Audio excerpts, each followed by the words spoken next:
কৃতি ছাত্রছাত্রী ও নবনির্বাচিত বিধায়কদের সংবর্ধনায় সম্মাননা অনুষ্ঠান রায়গঞ্জে। Progressive association of headmaster and head মিস্ট্রেসের উদ্যোগে শুক্রবার উত্তর দিনাজপুর জেলার মাধ্যমিক ও উচ্চ মাধ্যমিকের কৃতি ছাত্রছাত্রীদের সংবর্ধনা প্রদান করা হয়।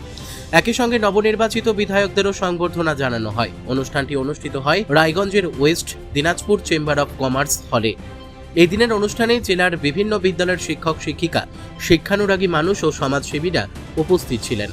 কৃতি পড়ুয়াদের হাতে স্মারক, উত্তরীয় ও শুভেচ্ছা উপহার তুলে দিয়ে তাদের আগামী দিনের সাফল্যের জন্য শুভ কামনা জানানো হয়। এই বিষয়ে অ্যাসোসিয়েশনের অন্যতম সদস্য সৌমিত্র মোদক বলেন, জেলার কৃতি ছাত্রছাত্রীদের সম্মান জানানো আমাদের দায়িত্ব।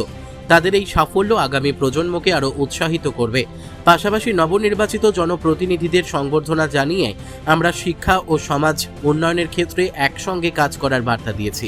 অন্যদিকে কালিয়াগঞ্জ বিধানসভার নবনিযুক্ত বিধায়ক বলেন, শিক্ষাই সমাজের মেরুদণ্ড। ছাত্রছাত্রীদের এই সম্মাননা ভবিষ্যতে তাদের আরও ভালো কাজ করতে অনুপ্রাণিত করবে। শিক্ষা ও সামাজিক উন্নয়নের কাজে আমরা সর্বদা পাশে থাকব। এই শুভ দিনে প্রোগ্রেসিভ হেডমাস্টার অ্যান্ড হেডমিস্ট্রেস অ্যাসোসিয়েশনের পক্ষ থেকে আমাদের জেলার মাধ্যমিক এবং উচ্চ মাধ্যমিকে যে সমস্ত ছাত্রছাত্রী ভাই বোনেরা সাফল্যের মাপকাঠিতে আমাদের জেলার মুখ উজ্জ্বল করেছে, তাদেরকে এই প্রতিষ্ঠানের পক্ষ থেকে, সংগঠনের পক্ষ থেকে সংবর্ধনা দেওয়া হচ্ছে।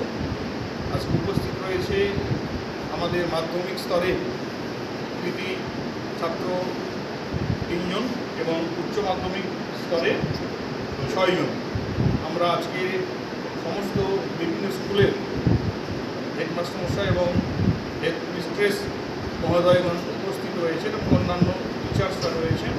আজকে তাদের হাতে এই পুরস্কারটা তুলে দিতে পেরে আমরা যেমন গর্বিত, আনন্দিত, পাশাপাশি তাদের আগামী জীবন সুফল হোক, সফল হোক, মানুষের মতো মানুষ হোক, তারা দেশ, সমাজ, পরিবারের মুখ উজ্জ্বল করুক, এই বার্তা এবং এই কামনা রেখে আজকের আমরা এই পুরস্কারগুলো তাদের হাতে উৎসাহ এবং প্রেরণামূলকভাবে তুলে দেওয়া।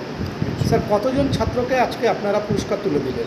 আজকে মাধ্যমিক স্তরে 3 জন রয়েছে এবং উচ্চ মাধ্যমিক স্তরে 6 জন, মোট 9 জনকে আমরা। রায়গঞ্জ থেকে রামকৃষ্ণ দাসের রিপোর্ট, কুলিক নিউজ।